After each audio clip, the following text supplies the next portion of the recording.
Hey everyone, welcome to Legend Haven. We are so excited to kick off this day with you all.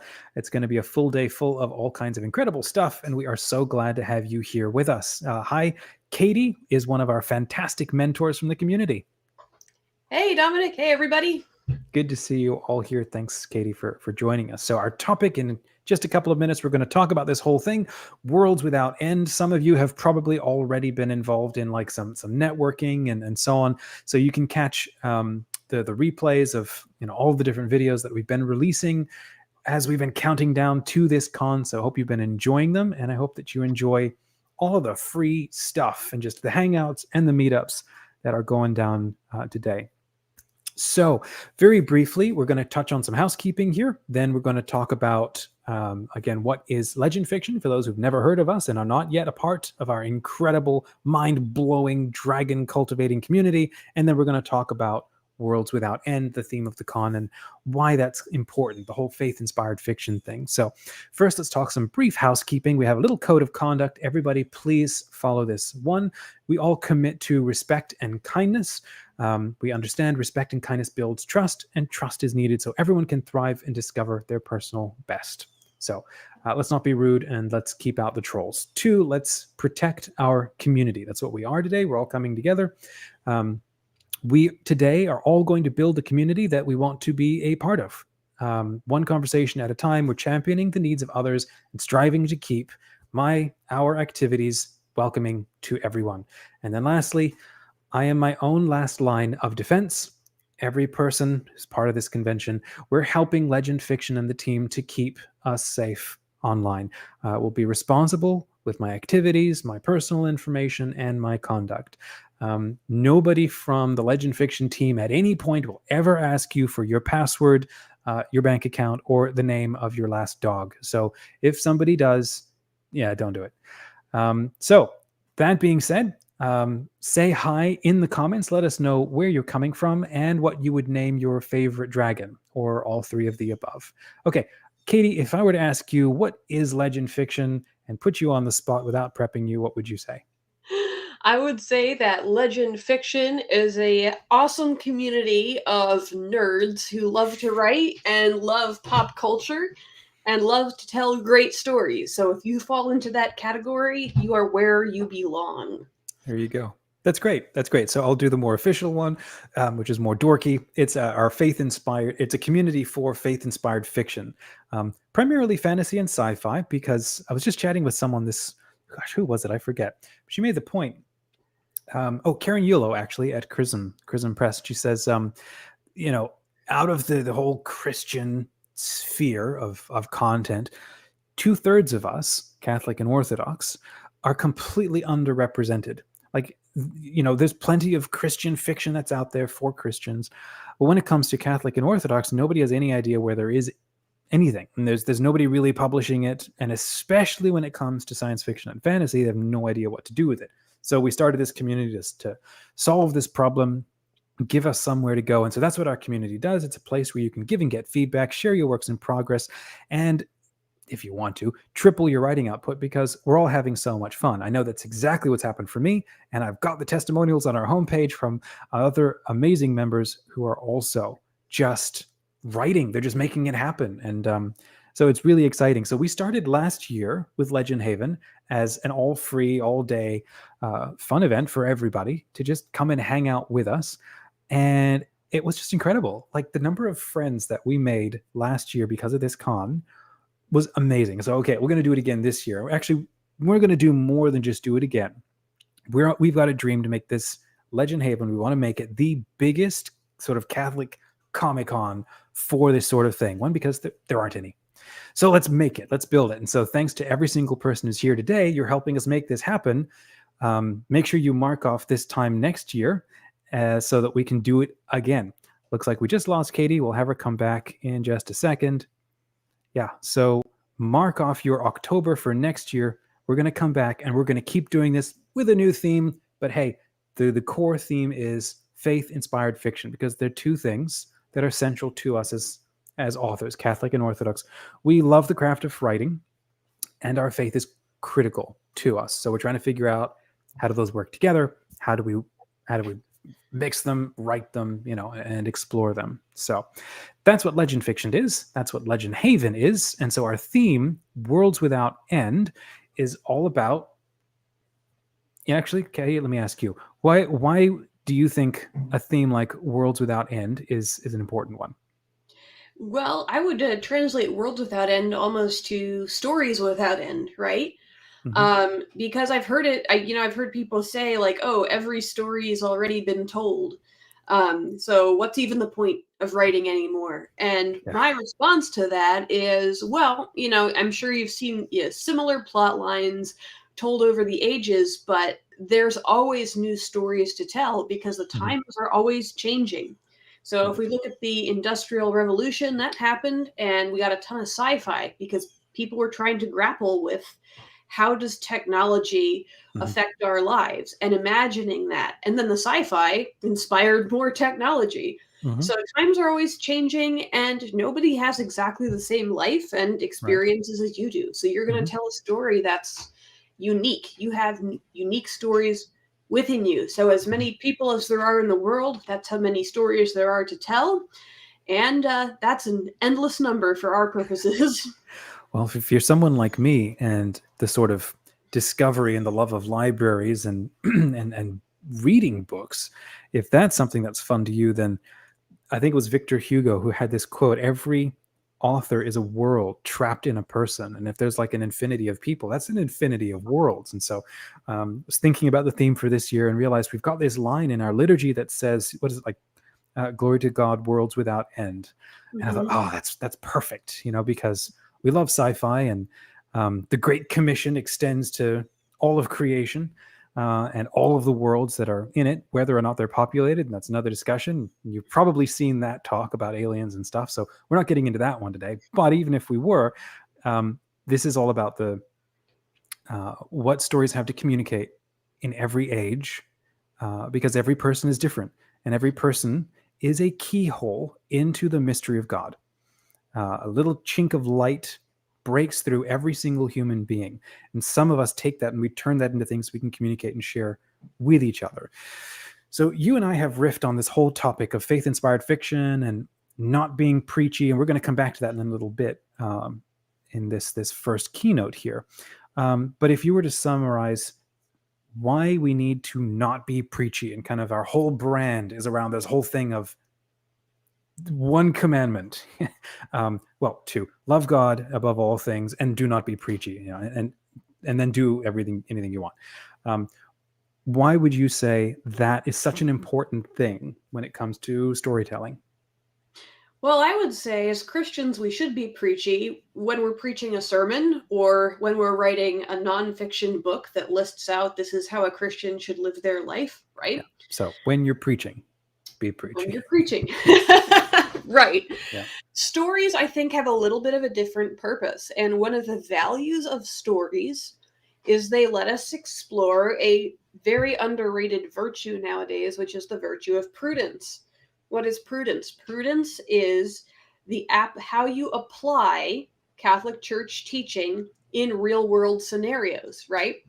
So stories allow us to see how our hero, applies virtues when there's a dark lord trying to take over the world, right? Yeah. Um, and the story also can show what happens when the hero maybe doesn't do that the way they should. What are the consequences of that, right? So if you have a story that just kind of says like this is what the right thing is to do, or Uh-huh. where, for example, all the Christian characters are good guys and all the non-Christian characters are villains, right? Hmm. It's not realistic, Right. and it doesn't show real people Hmm.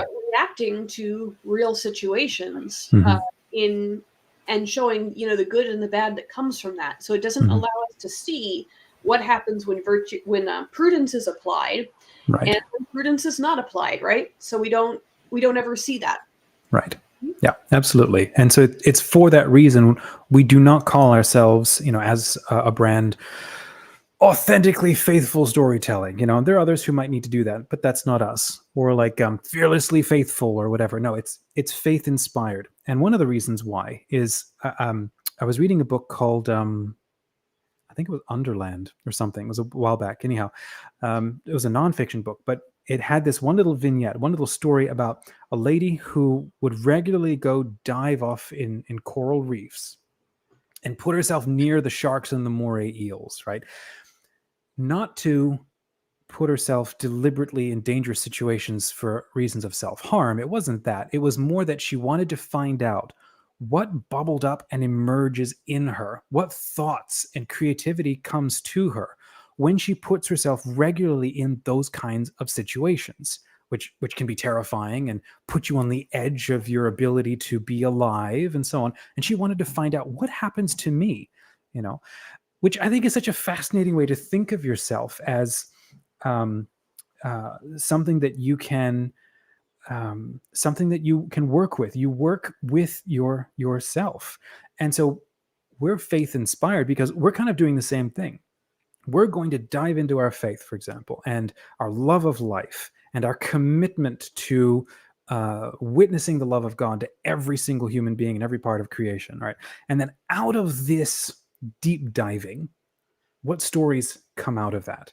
Not what evangelization comes out of that, because we're storytellers. We're not evangelists. That's a different hat. You might do that on your blog, but that's not what stories are for. We're trying to find out, if you're inspired by your faith, what stories come out of that, whether or not you share them with the world, with other people. Maybe you just write them for yourself because it's something you need to chew through and work through.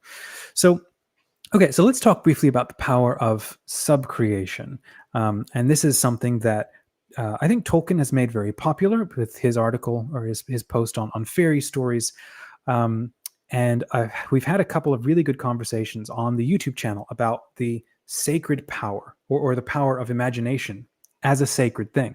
And imagination gets a bad rap a lot of the time as like, oh, look at you, you're closing inside yourself, you're building, fantasy castles in the air, you're disconnected from reality.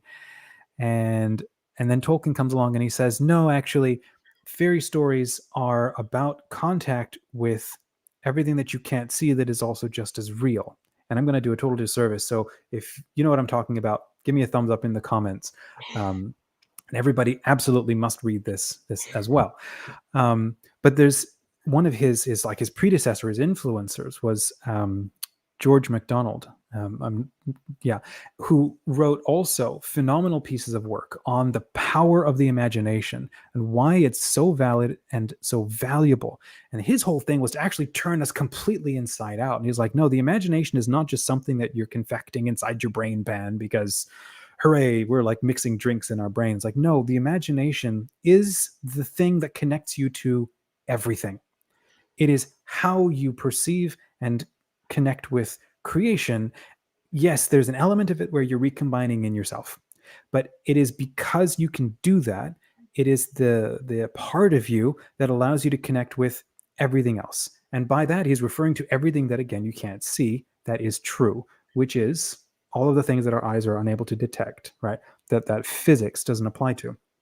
Now, of course, if you're Catholic and you're part of this con, you get what I'm talking about. So we don't need to explain it and justify what we're talking about. Yes, we're talking about angels and demons and spirits and fairies and all of these other things that are part of creation. So God creates, like he dreams a dream and it comes to life. It comes into everything that we know, and we're dancing around in God's beautiful, infinite, perfect, well, progressing towards perfection dream. But then we do the same thing within ourselves. And that's what Tolkien called subcreation. And it's in that we participate in the same creative act that God has. Now, with us, we go to sleep, we have a bad day, and we forget, and the dream kind of collapses and disappears. And, thankfully, God doesn't have a bad day, and we disappear. But when we sort of close the book of our imagination and go and do something different, then we come back, it comes back to life again. And it's like it's something that's fully alive in its own time frame. And we have this incredible power to just to imagine and to invent and to define laws and to be a mini God to a mini, as he says, a subcreation. We're using borrowed power here. And that's not only a distinctly human thing, but it's an incredibly powerful thing. What do you think? What comes to your mind along those lines in subcreation? Yeah, I think one thing that is very important for Christians to understand when it comes to imagination, and not just imagination, but the other things that are fun and joyful about life, is think about when your kids bring you that crown drawing and they're so excited about their crown drawing. You as a parent look at that, and I'd say most parents, most good parents, would look at that and they wouldn't say, you should be focusing on real things. Go, Learn about taxes and the economy. right. What are you just drew like a three-headed turtle? What are you doing? There's no such thing as a I thought three-headed. you were 5 years old here. Would you grow up?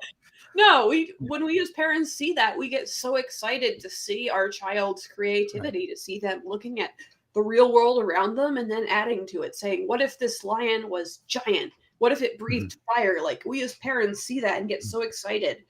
Now, how much more do you think God feels Mm-hmm. when he sees us playing, telling stories? We are Right. God's children and he gave us this ability to Mm-hmm. play. And when I think about the people who have struck me in my life as the most holy people, the people who Mm-hmm. have been the most positive influence on me, Yeah. in many ways they were like little children, right? Not in the fact that they were immature, right? They were very They were not mature. infantile. Right. But in the fact that they just had this sort of awe and joy and playfulness when they Yeah. drank in the world around them. Mm-hmm. These are the kind of people who would you know, see a deer in the yard and get excited because it's like their life hadn't been just battered down. They weren't Mm-hmm. cynical. They Right. could look at everything and see it with a childlike enthusiasm. Mm-hmm.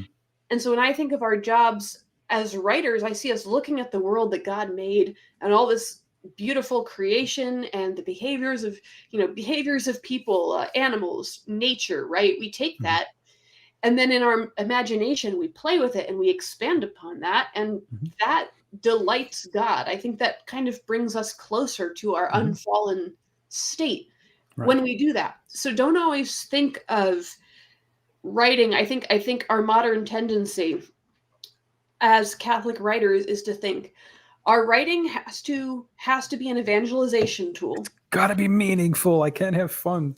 It's almost like this like extreme capitalist or corporate mentality. Like I put out this book and you see the number of people converting to Catholicism, that red line goes up as the number of people reading your book goes up, and then Yeah. God gives you a bonus or something.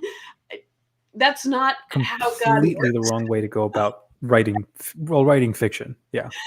But I think if you look at it as a spiritual kind of play and a way to contemplate God, and then you bring in other Mm-hmm. people as well, right? Mm-hmm. I think that that's a smarter approach to it, and an approach Mm-hmm. that will also inspire other people and Yeah. probably in the long run bring more people to God because they see your joy and they want to join in that contemplation Yes. with you through your Mm-hmm. work. Yep. What's so fascinating about imagination is that it's something that goes in two directions at the same time.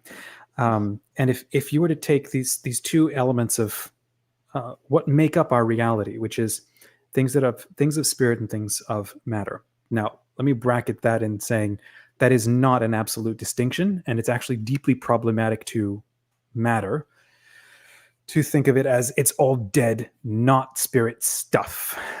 We can't actually think of it that way. It's not actually scientific, and it's actually not. It doesn't honor what matter actually is. But that's another discussion. Mhm. Our body is made up of how do you say this? Things that honor rules and patterns, right? And that's what matter does: is it holds patterns and shapes and texture, and then it ladders up into the superstructures that make human bodies, and then the mega structures that make galaxies, and so on. But they're completely immersed in spirit, Mhm. and spirit runs through it, through and through, right? Mhm. So and you could even argue makes it up, but that's another discussion. Where I'm trying to say is the imagination it's the hinge point between these two kind of worlds: the world that is pure, only spirit, and the world that is matter. And the imagination lives right in that realm where one thing softens and hardens and becomes the other. Where spirit starts to become what matter is, that's where our imagination lives. And we have our three gifts, and see if I can remember them. There's the imagination, there's the intuition, and then there's I always forget the third one. It's not insight. Maybe I'll remember it in a second. But those are gifts that live at that hinge point. So when you have that's actually also referred to as the imaginal realm, right? Not to be confused of as imaginary, which is something we make, but imaginal, which is how we start to participate in, if you could call it, the layer of angelic activity, right? That's our dreams happen in that space. Prayer and contemplation can begin to happen in that space. Angels can start to communicate through us in this space. And so, in a way, we start to have contact with what angels and influences and the Holy Trinity, the Holy Spirit communicates, down so through that stuff. So, in a way, we're reaching up through it. But at the same time, this is what we do with imagination: is you start learning some of this stuff, like spiritual truths and the reality of the soul and whatever. And then you're like, how do I communicate this? This is an idea that is so massive and big and deep. I have no idea how to communicate this to another person. So we sub-create all kinds of other little ideas to try to communicate the depth of these massive ideas. And so that's how you end up with figures like a faun or a centaur, trying to communicate this sense of, I live in participation with my body, but I don't have full control over my body. It runs according to laws that I can't interrupt. And if I do, I'm in trouble and I can get very, very sick.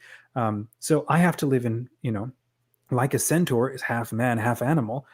I'm kind of like that, and that's where spiritual insight and a lot of contemplation helps you begin to realize, I need to take the ideas that I have and I have to clothe them in almost an infinity of different ways to try to communicate what they mean.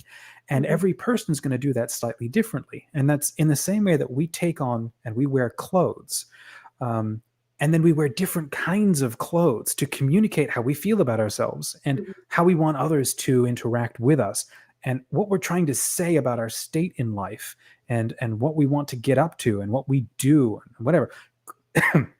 Clothes have a ton of really important meanings for communicating a very rich and varied and changing interior reality and interior life. And imagination and storytelling is the same sort of thing. I've got this idea called truth. It's going to take an infinity of stories to try to communicate that because, and here's where we can get into the theology of it, truth is a person. Truth is the person of Christ. And it's going to take every single human person across all of time and space to begin to communicate that, and all of the stories that they're going to tell to try to communicate that. So, I mean, that's kind of a long sort of thing. But anyhow, I think if you were to think of it as like layers of a cake, right? The imagination is that line where one thing starts to become the other thing, where we're learning and then we're trying to clothe it in tangible, physical ideas like Narnia, like Star Trek, like fawns, to then share what we begin to see, what we begin to understand. And I think that's why we'll end up seeing a lot of people who spend a lot of time in very deep contemplation and deep insight also end up being incredible storytellers because they realize you can't just tell a truth straight up, unmixed like vodka.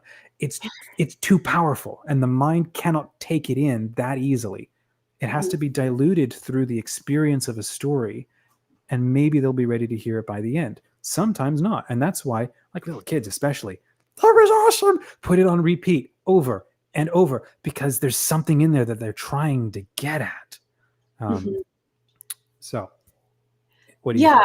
I think that that's an incredibly powerful and to kind of give a concrete example from my own experience, right? So when I was 16 years old, I went through what I think a lot of Catholic teens go through is extreme scrupulosity and depression, right? Yeah. And I got a lot of great spiritual directors, and a lot of great mental health professionals coaching me through this, right? And I began to understand, okay, what spiritual warfare looks like over time. And then as I got older and more mature and was able to, through the grace of God, move out of that dark period in my life, that's when I wrote Love, Treachery, and Other Terrors. And I used fairies in that we have a 16-year-old devout Orthodox is the main character, Mhm. struggling with all of these demons, and there's an element of spiritual warfare that goes Mhm. on in that. But I was able to use fairies to represent the angelic in that, both good and evil, Mhm. because with fairies, I had the freedom to be creative and to explore with them and to sort of explore the angelic without risking like heresy, right? Because Yeah, yeah. angels are real things. So I wanted to be very careful with Mhm. how I represented that, but to Mhm. sort of transmit that experience into a Right. battle between fairies Mhm. helped me to process what I had gone through as a teenager. Mhm. And I hope that me contemplating on my own experience would Mhm. help other Catholic teenagers going through something similar. Yeah. Um, so in that way, it became a tool for my own contemplation, Mhm. which I then wrote down and I gave to other people, and I said, "Here, Mhm. contemplate this with me Mhm. in writing my book." So that's Yeah. kind of my concrete example of Mhm. how the imagination can help me process something that was very real and both physical Mhm. and spiritual. Right. Right along those lines, um, the talk has gone out with Karen Yulo on um, horror as a sacred genre, which is just, it was a fascinating conversation with her, and she made this point that she did not expect, where she was gripped by something very dark and very real about how we relate to ourselves as human beings, maybe, or how we relate to others. And so she created this idea of a vampire being raised by nuns, and Mhm, then she's hitting puberty, and the bloodlust is setting in, and now what does she do? Is she going to be in trouble for eternity? How does she relate to other human beings? Because blood is it. I mean, and it's a phenomenal story. She ended up getting calls from people who run addiction programs or rehabilitation programs saying, I'm using this novel like in the confessional or with these teens who are on a depression watch, because it because it's dramatized, and at no point does it like try to hit you over the head with like, here's a truth you must believe. It immerses you in a gripping and immediate experience of somebody trying to make sense of an impossible situation, mhm, wanting to be a good person, maybe making a ton of bad decisions along the way, and then ending with the compelling resolution or the compelling idea that, for example, Karen had. And that comes back to um, it was it was one simple idea. Like, you could take the whole book and summarize it. Here's what it's about. Okay, that's not as fun as someone taking 3 hours to live through and feel through the experience of a thing. And I think that is a big difference when it comes to stories, for example, versus learning or evangelism or academics. With academics, you're like you're trying to stuff your brain and game a test and whatever. You're learning stuff. Stories don't happen up here necessarily. Stories happen down here. Um, and we love stories that actually move us. Like this past weekend, or recently, I watched a movie that utterly broke me, and it left me crying. And I don't really cry that much, but hey. And I got to the end, I realized, why was it so powerful? And my brain is like, what just happened? I wasn't ready for this. Why did this? Why was I doing? Why was I going through all of this? And that just it I needed to take a day to then just sit on that and realize what is going on, that I'm still working through different wounds and whatever. And then this story came along and it just yanked on them and helped me realize what I was ignoring and whatever. Stories, of course, have an intellectual component. That's what you use, but it's speaking to feeling through an experience. That's why I think if you just use a story to try to compel somebody intellectually, it's called attract, it's called being preachy, it's called proselytizing. But what's never proselytizing or, being pushy or preachy is when you share the experience of being in somebody else's life, perhaps trying to break out or deal with or stop things from getting worse of the situation that they're in. So, wrapping up this kind of part of it, we'll move on in a second. We've got all of these different stories. One of the key reasons that comes to mind is like what Lewis, or was it Lewis or Tolkien actually? Now I'm confused. About the whole escape of the prisoner versus the what's the other version of the other side of that? There's the escape of the prisoner versus the um, Everybody's probably going off in the comments right now. The Flight of the Deserter, right? And a lot of people lump imagination with the idea of like, you're deserting your post. You need to be learning about taxes and the economy and grown-up stuff. But then there's the other side where it's like, if you're stuck in a situation and your very humanity revolts against the inhumanity of the situation, which for many of us, as wonderful as things are, we're stuck in, or it's how we're born into a society with a lot of different problems. And there are things that will not be fixed within our lifetime. And we have to do a lot of just managing and coping and then trying to find a space of thriving and contribution. And so we need stories, lots and lots and lots of stories to kind of, they're like oxygen. They keep us breathing. And I think a great example is the Narnia series, right? Lewis had this deep intuition that our world is made up of the influences of a variety of really important, let's say, angels. But he's like, I can't just tell you that, because then you're like, okay, next, can I have fries with that? So, okay, I need to help you feel what I'm talking about. And all of this is in in an amazing book called Planet Narnia, where every single book is dedicated to exploring a different aspect, shall we say, of God, a different angel or a different being that needs to be rediscovered, needs to be re-understood. Every single book is like a biography of that influence, that impulse. But if you're just reading them, you have no idea what's going on. You're pulled along, you're pulled into it. Some books matter to you more than others, and you don't know why. And then if you come back to him, you're like, why? Where's this all going? And then he's like, okay, now that all of it's inside you, now maybe I can tell you. Or now you can go read Planet Narnia and realize this is what it was all about. But the ideas are just too big to be communicated in a simple thing. It's like a zip file. It's got to be unpacked, and then you got to live through that. Any thoughts on there? Yeah, well, I think one of the unique powers that stories have is, as you were saying, crying watching that movie and not fully understanding why, is that stories a lot of times can actually dig stuff out of our own hearts that we didn't know was there. So, there's been many times when, I'll read a story and somebody else will read the same story and we'll both come away with two completely different messages from it or completely different takes on it.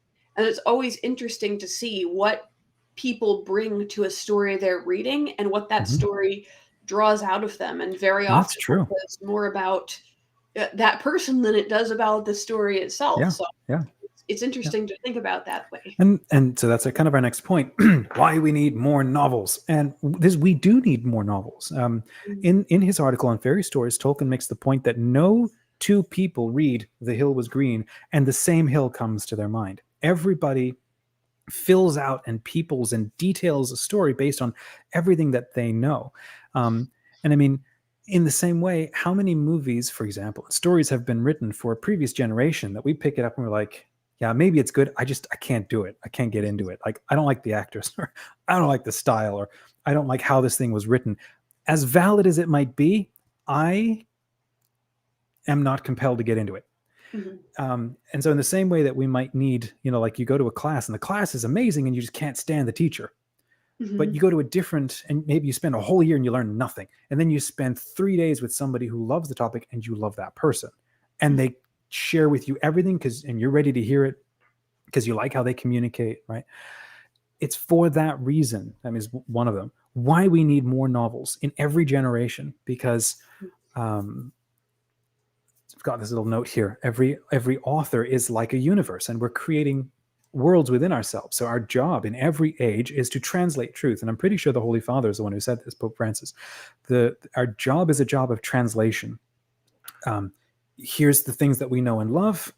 Then we come out and we meet the world, because kind of our job is sharing the things that we have come to love, that we've come to love so deeply that we can't live in any other way.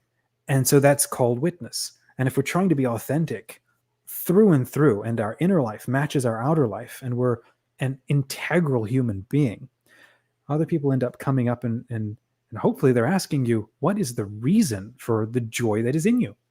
that is a compelling witness, and not standing on a soapbox and blogging, here's how you should be going about stuff. And there's a place for that. But when it comes to storytelling, ours is a job of translation. So maybe, for example, nobody's going to read Treasure Island anymore, which is a crying shame, and we absolutely should. But you take that and then you remake it, or you retell it, and you try not to lose what was deeply meaningful about the original story. But when you retell it, you're also adding into it who you are and what is meaningful to you, and then what you're hoping an audience is going to get out of it. 100 years from now, that audience will change, and people will retell the same stories, but then they're going to lean on different things. There are only some stories, and I think it's so important to take this pressure off of people. Like you said earlier, the whole sort of capitalist, if it's you got to have conversions by the end of it, and are you building the kingdom with it, son? It's like, that the pressure that puts on a creator is completely unfair and inappropriate. Especially if you're just starting out, it should be fun, and you should be enjoying it, and you should be teaching yourself the discipline to keep doing it, so that when something really important does come up in the future, you have trained yourself and you are ready to actually write the thing. But I missed where I was going. Don't put the pressure under yourself to create a classic. Classics, or even things like fairy tales or the myths, the things that have endured across thousands of years, are not exactly the same stories that they are now that they were then. They have been retold and then split off into all kinds of different versions. But then a culture keeps a version that is most meaningful to them and to where they are. And in a way, this is the difficulty of like the printed word, because you can write something down, ship it across the planet, and it does not carry the same meaning, because a completely different person in a completely different situation is now reading it, compared to how storytelling used to be. It's a group activity where people read together, or a story is told together, and it's a shared experience of feeling something together. I've seen more recently on Twitter, I think actually Elon Musk has been talking about this a bunch, why the Iliad was meant to be read aloud around a campfire and listened to as a group activity, not just read. So understanding, I think, don't put the pressure on yourself to create a classic or an instant win. Have fun and build the discipline of writing, and then let the future decide if something's going to be a classic. You do what you think is meaningful for the audience that you think wants to read it. And then honor that relationship. I think that relationship right there is central to whether people ask, can I put this in my novel? Am I going to get all the pearl clutchers burning me at the stake? Do I have to justify to everybody why I put this in my novel? Well, I'm going to tell you, no, you don't. Know who your audience is for. And if you're writing for your tribe, your community, then you're going to know, okay, I'm not going to put this in there, or here's where this needs to go. But if you're writing this for a different audience, write it for them, the people that you want to read it. And if somebody else comes along and says, hey, how could you dare put this in there? That's not appropriate, or whatever. It's like, well, okay, thanks for sharing. I didn't write it for you. You're welcome to read it. I wrote it for these people, and they get it. You're welcome to unsubscribe at any time. What do you think? One of those spiritual directors I mentioned earlier, he said to me one time that pride is an inordinate desire for excellence. And I think that you have a lot of young Catholic authors, driven by this desire to have these mass conversions or whatever. Yeah. They're taking, Tolkien as their influence, right? Yeah. And nothing less than the next Lord of the Rings will satisfy them. They want to write the next Lord of the Rings or nothing else. And I'm sitting here thinking about all the stories that have shaped culture over the years, especially our modern culture. I think part of the reason, the culture has become increasingly anti-Christian over the years is because a lot of the Christian intellectuals, influencers have poo-pooed things like Star Wars. The original Star Wars has some plot holes in it. Who cares? We love exactly. the movie, right? There's all these great movies, or even stuff like, stuff like Twilight, right? Has a massive influence. And I was scratching my head like, why is this influencing so many people? I don't Yeah, know, but it is. We have to figure out what it is about exactly. Yeah. that. Maybe it's just this hunger for romance stories or something. But Yeah. these are the things that are changing culture. So don't be afraid to do something that's fun, to do something that's Hmm. entertaining, and Yeah. make sure that you are being a good steward of your own soul and learning your faith really well and Hmm. developing yourself as a Christian while you do that. And Hmm. if you do that, your faith will shine through in whatever you do, whether it's, Star Wars or Twilight or any of the other things that are out there, right? Hmm. Yeah. Yeah. Exactly. And to that point, this is also another reason why we, well, one, we don't do book burning in our community. Um, so if you don't like something, that's okay. That's great. I mean, you don't have to leave a comment on it, but I mean, it's hard not to help yourself sometimes. But what we don't do, as best as possible, is outright trash and condemn something and throw it out. So, um, especially if something is extremely popular, Hmm. um, it doesn't matter. There's a level at which it doesn't matter if it's good or not or helpful or not. The point is, it is popular, and therefore we should know uh, what it is, what it's about, why, Hmm. maybe to take influence from it to create our own contribution to, maybe trying to be a little more helpful or something. Um, but if you have no idea why things are extremely popular, um, well, there's that's probably going to be some reasons why you'll have a hard time if you're trying to break into popular, the popular audience.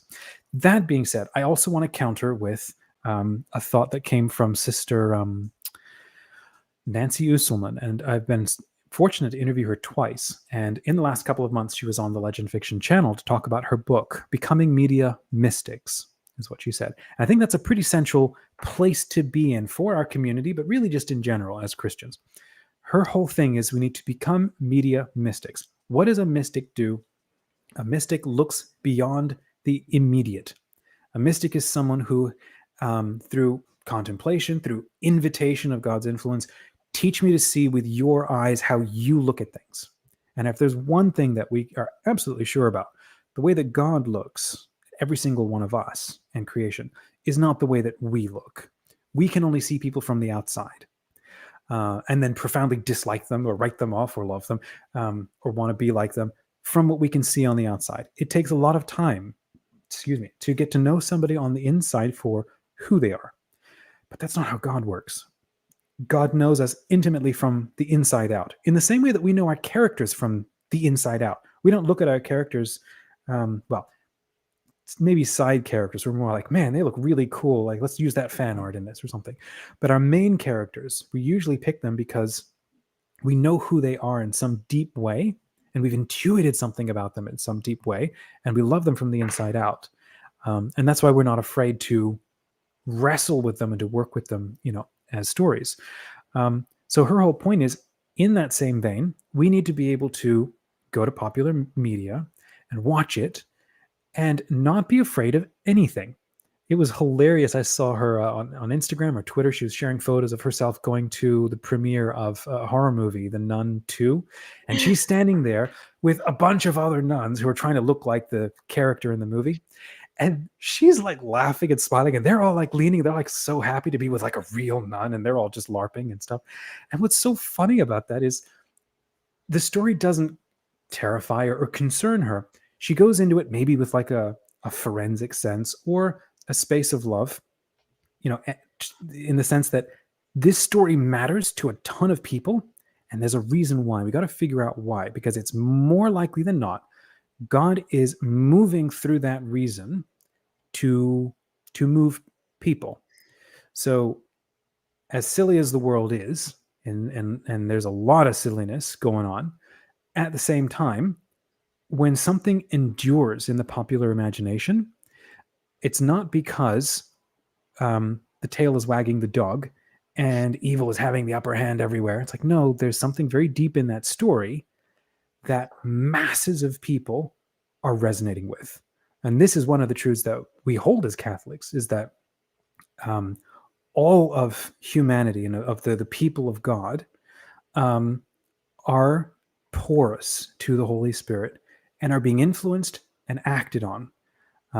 Maybe not just every individual is kind of doing it, but in general, altogether, that is also a source of, gosh, it always throws me in the catechism. It's a source of infallible truth. When humanity at large is moved by something deeply true, it is deeply true because the Holy Spirit is also moving at that scale as well. So, wrapping up that thought, we don't and we shouldn't be afraid of a lot of popular media, and that's exactly who we are at Legend Fiction. Is we love popular media because there is a lot to love in it, and okay, there's plot holes and there's issues and it's not all perfect and whatever, but that doesn't matter. There's still a lot of fun to be had. Any thoughts there? No, I totally agree. I agree with all that. I think it's I think that we shouldn't be approaching things from a place of fear. I think we should know ourselves and what our personal like lines are and temptations are, and trust God, right? Mm-hmm. With the rest, and understand that the devil only has good things to work with, right? The Right. devil is here. C.S. Lewis talks about the world being enemy occupied territory. So the devil came in and started messing with God's stuff. Mm-hmm. Right? I'm not trying to dismiss evil or saying evil is something you shouldn't worry about, because obviously evil and sin are very, very real. Mm-hmm. But also, soldiers on the battlefield are, if they all run away to someplace safe, Mm-hmm. there's no war being fought. So we gotta Right. trust God on some of this stuff, Absolutely. or some of this We're stuff, all of this stuff. all of it. Yeah. There's I was recently watching David Bentley Hart, and maybe some of our Orthodox friends who are with us today are familiar with that name, but he's made a really important point about the use of the word religion. And for the longest time, I'd taken it as like most people do. This is my religion, your religion. And he's like, no, that's not what the word actually means. Religion does not mean here's a set of a system of faiths and truths that we hold versus your system of truths. Like, no, those are the systems. Religion is actually the way that the word was composed, and maybe it's by the Romans, religare, whatever. It's a virtue of human living, like patience and, I don't know, contemplation or whatever. Religion is something that we do. It's a verb. It's not a noun. And this is another discussion, something that we've done as a mental sort of habit in the last couple of centuries. We've taken all these verbs and we've turned them into nouns. And the nice thing about a noun is that you can separate it from yourself and you can look at it from a detached scientific point of view and make decisions about it. And he's like, we've done that with the word religion. That's not what religion is. It's not a thing. It's a human response to things. Every human does it in some capacity or another. Now, what it gets oriented to, that's a whole nother discussion. But there are very basic things, essential things that no human ever gets away from, which is you're moved by what you love, or what you want to avoid because you love something else. Religion it's a practice, right? Practice is something you do, not just something you say you do.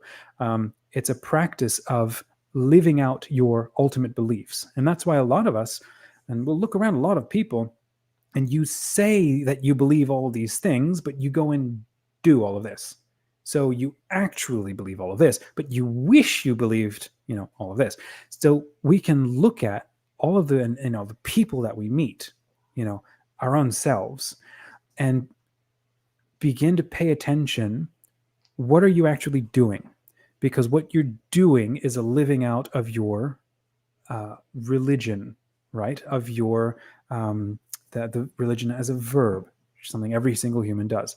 I think it's extremely important to get back to that sense, because this is what we're doing with stories. Our characters are going to be moved by things, and some of the stories that we love most, or are really compelling and actually deep, are the ones where there's a disconnect between what the character, here's what should happen, but then the character actually goes and does this over here. And that's often where a lot of tension and confusion and sort of problems come. And a lot of adults really like those kinds of stories because they're deeper, they're more nuanced, they're more human. So I think that this is one of the reasons why we love fantasy and sci-fi and a lot of fiction, because it shows out this living of ultimate beliefs, the consequences of weakness and sin and heroism and grit and, you know, sacramental living. It's about, there's a level of ultimates that happens when you enter into the realm of the imaginal, the imagination. You're dealing with a whole lot of now new things I would have never thought in one experience, like diamond dragons and centaurs and whatever. And so in a way, you're using a whole lot more matter and you're mixing more matter things together, but you're doing it to communicate things that are more deeply real, that we want to talk about or kind of have fun with. And when I say fun, it's that element of play, that element of it's serious, but we have to realize if everything is a risk unto death, nobody does anything. And that's actually the difference between work and play. Work is consequences, play is no consequences. We're kind of terrified of work. Unless you love work, well, then it's actually play. But if work, what had terrible consequences or something, or if something has terrible consequences, we just don't do it. We don't get into it as human beings. Play is when you can mitigate or take away the consequences, and then we can enjoy. And I think this is just so funny. I'll ask you what you think about all this in a second. I was watching, I think it was a Mr. Beast video, and he shared with us, he took us to Japan and he bought out a theme park, and there was the most dangerous roller coaster in the world. And everybody's like hanging upside down under it. And I'm like, I can't do roller coasters, but that is even more terrifying. And it just made me realize there's a point at which our society has become so safe in so many ways. We have to induce a feeling of danger and dread. And we still do that in the sense of, yeah, we're still perfectly safe anyway. So, I forgot where I was going with that. So putting that aside, the sense of play, right? It's in the spirit of play that we can actually grow to love something and actually see it. Because if you're entering into something from a space of dread, you can't see it because all you're thinking about is yourself and how am I going to get through this? And that's why dating and courting and romance and team building and story writing has to be in this state of play. Yes, there's discipline, but hey, there's discipline in everything. And some people thoroughly love the discipline. But it's about celebrating the good of the thing that's in there. What do you think? So play is when you look at God and everything that God's made and you say, wow, and you get excited. That's what play is. Heaven is the perpetual contemplation of God. People say, what does it mean? We're going to be up in heaven looking at God? No, we're going to be playing with God. That's what heaven is. So we have an invitation to get a little taste of that on earth by living out our vocations as best as we can. And in our case, there's writers here, there's creatives here. This is our invitation to look at God and say, wow, in our writing with joy and humility. So that's what we want to invite you to do at this conference and, for the rest of your writing career. Yeah. And I think that's a great place to wrap. And that's this whole sense of welcome to the frontier, right? There was a beautiful quote, I think. I loved how simple it was, from Peter Kraft. He wrote a book on, I think it was everything you wanted to know about heaven, but was afraid to ask or something. And one of the questions in the book was, so what happens in hell? Nothing. What happens in heaven? Everything. I love that. That was it. Next question. We have to stop this sense of, well, once we check out of here and we get into the beatific vision, we'll just be doing nothing. We'll just be floating in cosmic goo and just happy forever. And it's like, no, don't you understand what happiness does? Happiness is, it bubbles and it wants to be active and it wants to run everywhere and do everything. And we will be more and more and increasingly more active and more involved in each other, in the mission of God to everything that's happening in creation. The angels aren't going to stop working. They're constantly flowing up and down the ladder of Jacob, if you remember from his vision, constantly communicating between each other as we pass on into, in God willing, the divine glory, which is our whole call. We're then going to turn around and continue to be involved in everything that is going on. Like it was Saint Teresa of Lisieux was so confident before she passed on. Once I get up there, I'm going to keep being involved in everything down here. Look out for my roses. Mm-hmm. And it happens. And she's just incredible. And how many other saints are like that? There's the beautiful tradition of the bodhisattvas out in, well, I don't think it's Hinduism. It might be some sort of Buddhism. And they're like people who refuse to enter into divine glory until everybody can, get in there and be with God too. And so I can think of, there's so many different stories of the saints where, like they basically die and God says, okay, it's time. You want to come? And they're like, well, that means everybody else I'm going to leave behind is going to still be dealing with a ton of pain and they're going to need a lot of help. I'm glad to know this is how it ends up for sure. Can I go back now and continue to be that witness of love? And God's like, you answered the question, you passed the test, good for you. And then he sends them back and they come back to life again. So those stories are there. Like once you die, you don't stop. Now you really get going. And it's in that sense, that is the spiritual frontier. But when it comes to our storytelling and faith-inspired writing, we are a frontier of creativity to our world today. And in 25 years, 30 years, there will be a new generation, and we will all work together to raise them up to be that new frontier, because our culture moves so fast, it's ridiculous. So there's going to be new technology, and there's going to be new pressures and new problems, and there's going to be new stories that are going to be like topping the charts and whatever. And so then they're going to be in a new job of translation, right? So we've got ours. Any final thoughts you want to leave with us? Nope. I think we covered it pretty well. I would just say, in conclusion, that Worlds Without End, we're here to have fun, so have some fun. Absolutely. So there you go, friends. Have a look at the schedule for what's going to be happening next. If you're live at the con, it's going to be telling you where you next need to be. We hope that you have a lot of fun. If you have any questions, you can send us a message at any time. If we can't get back to you immediately, please understand that's because we are a small team and we're helping to take care of everybody. But most people are going to be able to answer your questions if you just drop them in the chat. So let's all have fun. Let's stay safe, and let's all take care of each other. Thanks again, everybody. Till next time, keep writing. God bless you.